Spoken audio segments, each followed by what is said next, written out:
Daily. Taste the Daily. இங்கே பள்ளி கல்வித்துறை அமைச்சர் அவர்கள் சொன்னது போல நேற்று மாலை சென்னையிலே ஒரு மிகப்பெரிய போராட்டத்தை நடத்திவிட்டு இங்கே வந்திருக்கின்றோம்.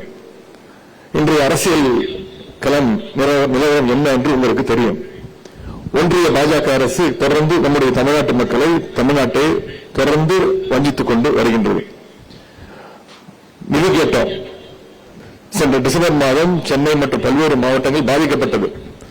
நம்முடைய தலைவர் அவர்கள் முதலமைச்சராக ஒன்றிய பிரதமரிடம் 6500 கோடி ரூபாய் நிதி வேண்டும் கொடுங்கள் என்று கேட்டார். அதுவும் கொடுக்கவில்லை. வெறும் 900 கோடி தான் கொடுத்தார்கள். அது மட்டும் ஒன்றிய அரசு பட்ஜெட் தாக்கல் செய்தது. அதில் 1 ரூபாய் கூட தமிழ்நாட்டிற்கு ஒன்றிய அரசு, ஒன்றிய பாசிச பாஜக அரசு ஒதுக்கவில்லை. 1 ரூபாய் மட்டுமல்ல, தமிழ்நாட்டுடைய பெயரை கூடவே அந்த பட்ஜெட்டில் தவிர்த்தார்கள். ஒரு முறை கூட தமிழ்நாடு என்ற நம்முடைய மாநிலத்துடைய பெயர் அதில் இடம்பெறவில்லை. இன்றைக்கு முந்தைய கொள்கையை திணிக்கின்றார்கள். ஹிந்தி கற்றுக்கொள்ள வேண்டும் என்று நம் மீது மீண்டும் ஒரு இந்தி திணிப்பை தமிழ்நாட்டு மக்கள் மீது திணிக்கின்றார்கள்.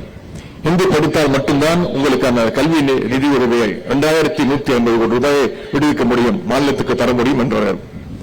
இந்தி படித்தால் மட்டும்தான் கொடுப்போம், அப்படி இல்லைன்னா மற்ற மாநிலங்களுக்கு பிரித்து கொடுத்து விடும் என்று பிரித்து கொடுத்திருக்கிறாங்க.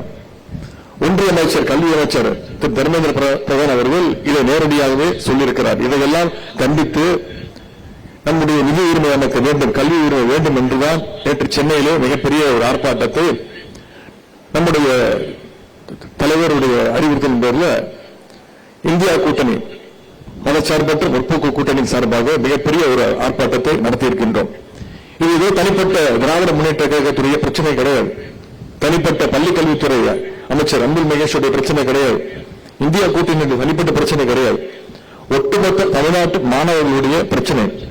தமிழ்நாட்டு மாணவர்கள் கொடுத்திருக்கக்கூடிய, தமிழ்நாட்டு மாணவர்களுடைய பெற்றோர்கள் கொடுத்திருக்கக்கூடிய, அளித்திருக்கக்கூடிய அந்த வரியினை, நம்முடைய உரிமையை நாம் திரும்பி கேட்கின்றோம். அதை ஒன்றிய அரசு தர மறுக்கின்றது.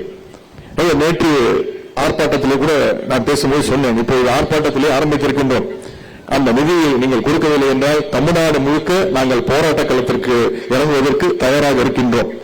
எங்களுடைய நிதி உரிமையை, கல்வி உரிமையை நாங்கள் என்றென்றும் விட்டுக் கொடுக்க மாட்டோம் என்று நேற்று கூறியிருக்கின்றோம். இது எங்கள் அனைவரும் மக்களிடத்தில் எடுத்துச் செல்ல வேண்டும். ஒவ்வொருவரும் தமிழ்நாட்டுடைய மொழி உரிமை எவ்வளவு முக்கியம், கல்வி உரிமை எவ்வளவு முக்கியம் என்பதை மக்களிடத்தில் எடுத்து கொண்டு போய் இந்த திருமணத்திற்கு வந்திருக்கக்கூடிய நீங்கள் ஒவ்வொருவரும் மக்களிடத்தில் கொண்டு போய் சேர்த்து அந்த கல்வி உரிமை, நிதி உரிமை வருவதற்கு நம்முடைய போராட்டம் மிகப்பெரிய போராட்டமாக வருவதற்கு வேண்டும் என்று நான் இடத்தில் கேட்டுக்கொள்கின்றேன்.